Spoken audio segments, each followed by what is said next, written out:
Salut la team et bienvenue dans cette vidéo. Aujourd'hui, nous allons voir ensemble comment débloquer tout type de blocage Stripe. L'objectif, c'est qu'à la fin de cette vidéo, vous puissiez débloquer votre compte Stripe. Au mieux, prendre les prédispositions pour pouvoir éviter des blocages. Car, comme on dit toujours, prévenir vaut mieux que guérir. Alors, sans plus tarder, nous allons donc aller dans le vif de la vidéo où je vais vous expliquer les dispositions à prendre pour pouvoir éviter les blocages Stripe. Alors, qui suis-je pour vous parler des blocages Stripe? Kazim Yanda, c'est mon nom, je suis ingénieur en bâtiment et également consultant en marketing digital et expert e-commerce. Vous savez, nous arrivons en période de Q4, qui est une période extrêmement prolifique pour les e-commerçants. Et c'est aussi une période également pendant laquelle il y a énormément de blocages sur les différents régimes publicitaires, que ce soit le cas de Facebook, TikTok, Google ou bien que ce soit le cas des processus de paiement, notamment Stripe, PayPal. Et vous savez à quel point il est extrêmement difficile d'obtenir ces processus de paiement-là, notamment pour mes frères africains, étant donné que nous ne sommes pas éligibles au processus de paiement et pour pouvoir obtenir les processus de paiement de façon légale depuis l'Afrique, nous devons passer par la création des sociétés à l'étranger, la création des comptes bancaires en ligne, ce qui a un coût assez exorbitant, notamment à celui qui se trouve dans les pays éligibles où il pourra tout simplement créer un compte Stripe en quelques minutes connecté à son compte bancaire physique, et ce qui n'est pas le cas pour nous. Et dans le cadre de cette vidéo, je vais vous expliquer ici les prédispositions à prendre pour pouvoir éviter les blocages. Et au cas où vous rencontrez des blocages de votre processus de paiement, à la fin de cette vidéo, vous aurez donc une solution qui vous permettra donc de pouvoir débloquer votre compte, ou au mieux éviter les blocages de votre compte. Nous allons nous rendre sur mon écran. Je vais vous partager ici un PowerPoint pour vous expliquer étape par étape les dispositions à prendre pour pouvoir éviter les blocages de votre compte Stripe, et notamment si vous avez des blocages, des dispositions à prendre pour pouvoir donc débloquer votre compte. Nous sommes donc sur mon écran.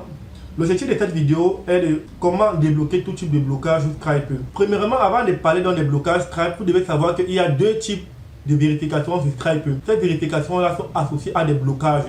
Lorsque vous créez un nouveau compte, le premier type de blocage que vous rencontrez, c'est le blocage à la création. Lorsque vous créez un nouveau compte, vous devez premièrement faire la vérification d'identité, ensuite la vérification d'adresse de résidence et troisièmement donc faire la vérification de votre entreprise. L'objectif ici de Stripe, c'est de s'assurer que vous êtes éligible à pouvoir utiliser son processeur de paiement. Alors le deuxième niveau de vérification pour lequel votre compte sera bloqué sera appelé la vérification de routine.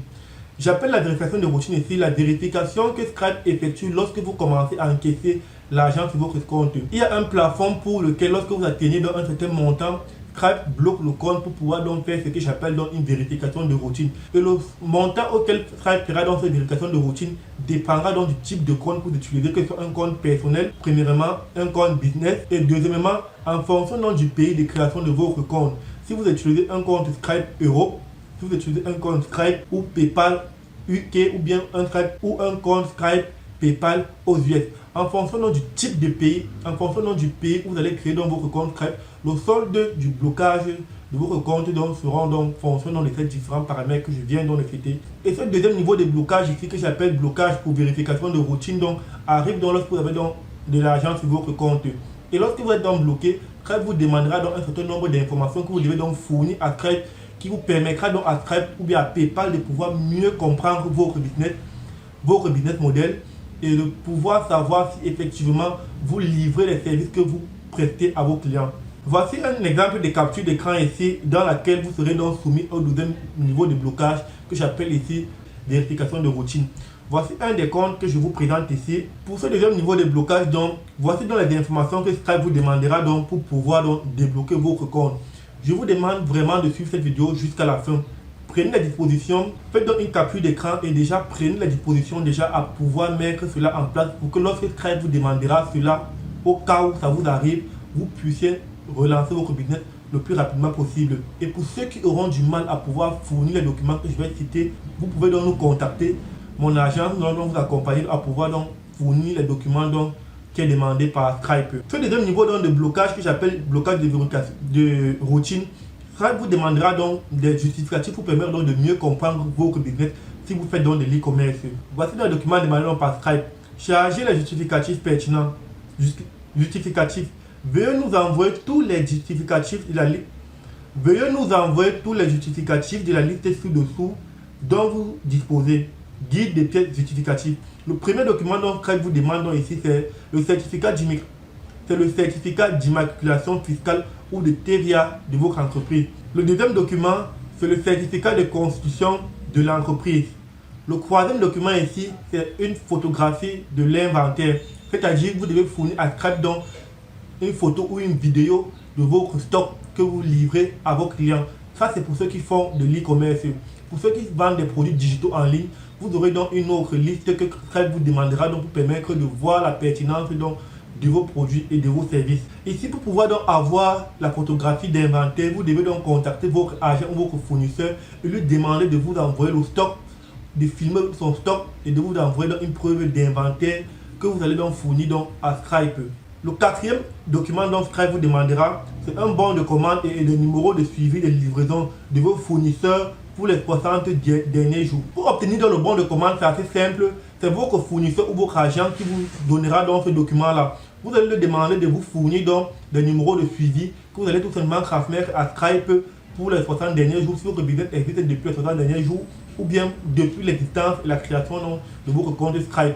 Que vous allez donc fournir à Scribe, ils vont étudier et voir donc effectivement si vous livrez vos clients. Comme je vous ai dit, cette vérification, c'est tout simplement pour permettre à Scribe de mieux comprendre votre business. Le cinquième document qui vous sera demandé par Scribe, c'est une facture client détaillée. En fait, ici, c'est une facture de confirmation de commande. Lorsque les clients effectuent donc un achat sur votre site internet, il y a une facture client qui est donc générée, qui est donc envoyée donc par Shopify. Cette facture client donc Shopify donc c'est donc cette facture client que Scribe vous demande pour pouvoir donc justifier donc votre business. Le sixième document qui vous sera demandé ici, c'est un relevé bancaire des 6 derniers mois. Vous devez donc aller sur votre compte bancaire. Bien sûr, je parle du compte bancaire professionnel. Pour ceux qui sont en Afrique, on ne demande pas ici le compte bancaire de votre pays de résidence. Scribe vous demandera ici le compte bancaire de votre banque en ligne. Si vous utilisez une banque en ligne, si vous utilisez une banque physique pour vous résider du côté de l'Europe ou bien de l'Amérique, vous devez fournir donc le relevé de compte bancaire de votre entreprise, des 6 derniers mois en l'occurrence. Enfin, le dernier document donc ici qui est demandé par Scribe, c'est un relevé de votre précédent prestataire des 6 derniers mois. C'est-à-dire que si vous utilisez avant Shopify Payment, PayPal, vous devez donc fournir donc ici le relevé donc de votre dernier processus de paiement que vous avez utilisé, que vous devez donc envoyer donc à Scribe. Voici donc les documents qui vous seront donc demandés ici dans le deuxième cas de vérification que j'appelle ici la vérification de routine. Si vous ne disposez pas de tous ces documents et que vous avez du mal à obtenir tous ces documents, dans la description, comme je l'ai dit, j'ai laissé mon contact. Vous pouvez contacter notre agent. Nous allons donc vous accompagner à pouvoir donc fournir les différents documents demandés par Scribe pour pouvoir donc débloquer votre argent.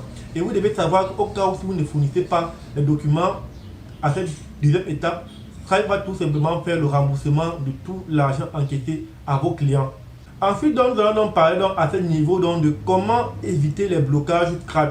Nous ne pouvons parler de blocage sans parler de comment éviter les blocages. Comme je l'ai dit, prévenir vaut mieux que guérir. Et ici, donc, pour pouvoir donc, éviter le blocage de votre compte Scribe, cela résidera dans votre façon de faire le business. Cela résidera dans votre méthode de travail. Les procès de paiement, comme je l'ai dit à l'entrée de cette vidéo, est assez difficile à obtenir. Ce sont des entreprises très sérieuses. Ils ne travaillent qu'avec des clients sérieux. Pour pouvoir donc éviter donc des blocages de votre compte, voici donc les dispositions donc à prendre donc pour pouvoir donc éviter le blocage de votre compte Scribe. Première disposition à prendre, vous devez vendre des produits de bonne qualité. On ne le dira jamais assez. Vendez des produits de bonne qualité à vos clients. Si vous fournissez des produits digitaux, il n'y a aucun souci. Des e-books, des livres numériques, là vous aurez moins de problèmes avec votre compte Scribe. Mais si vous vendez des produits de e-commerce en ligne, faites attention au type de produit que vous envoyez à vos clients. Prenez les dispositions à envoyer toujours des produits de bonne qualité à vos clients. Prenez le temps de contacter votre fournisseur par chat pour lui poser des questions par rapport à la qualité des produits qu'il va envoyer à vos clients. Si c'est possible, avoir un échantillon du produit. Deuxièmement, pour éviter donc le blocage de votre compte Scribe, vous devez mettre en place un bon SAV. C'est très important les amis. Le SAV ici, c'est la base. C'est cela qui vous permettra de pouvoir éviter les blocages. Et si vous avez mis un bon SAV sur votre site internet, il y a 90% de chances que lorsque le client va déclencher un litige auprès de Scribe, que vous gagnez le litige. Ensuite, La troisième prédisposition à prendre ici pour éviter les blocages Skype, mettre en place des vrais délais et des livraisons en moins de 12 jours. Je m'explique concrètement, cette partie est extrêmement importante. La logistique ici est l'une des choses les plus importantes en e-commerce pour pouvoir permettre premièrement la satisfaction de vos clients, deuxièmement éviter les litiges et troisièmement éviter les blocages de votre compte. Soyez toujours transparent envers vos clients. Si vous livrez vos clients en 2 semaines, mettez sur vos pages légales, sur vos politiques de livraison, que vous livrez des délais de 2 semaines. N'allez pas mettre 7 jours et pourtant vous livrez vos clients en 2 semaines. Cela pourrait créer des confusions et créer des litiges. Et lorsque vous allez donc, les chances de perdre vos litiges seront donc importantes. Et surtout, livrez vos clients en 12 jours maximum. 12 jours, c'est le délai auquel les clients pourront attendre leurs produits. Enfin, quatrième et dernièrement, donc, répondre aux litiges. Lorsque vous avez dans les litiges des personnes qui contactent leur banque pour demander un remboursement, Stripe va donc vous notifier donc que vous devez donc répondre à un litige. Prenez toujours la peine de répondre à vos litiges. Comment donc débloquer votre compte Stripe? Pour débloquer votre compte Stripe ici, vous avez 2 solutions que je vous propose ici. La première solution, c'est de nous contacter notre agence EID Media. Nous allons donc vous accompagner donc à pouvoir donc fournir à Stripe tous les documents nécessaires au cas où vous vous retrouvez dans la première étape de vérification ou bien si vous vous trouvez dans la deuxième étape de vérification qui est la vérification de routine. Nous allons donc vous accompagner à pouvoir réunir tous les documents nécessaires et conformes donc qui seront donc envoyés à Stripe et pour pouvoir augmenter vos chances de déblocage de votre compte à 100%. La deuxième étape ici, au cas où vous rencontrez des blocages, c'est tout simplement de contacter le support client de Stripe pour qu'il vous aide donc à pouvoir. Nous arrivons donc à la fin de cette vidéo. J'espère que cette vidéo vous a plu et vous a apporté énormément de valeur. Si c'est le cas, n'hésitez pas à vous abonner à la chaîne, activer la cloche de notification pour ne rien rater des prochaines vidéos que je sortirai et dont je suis sûr vous apporteront de la valeur.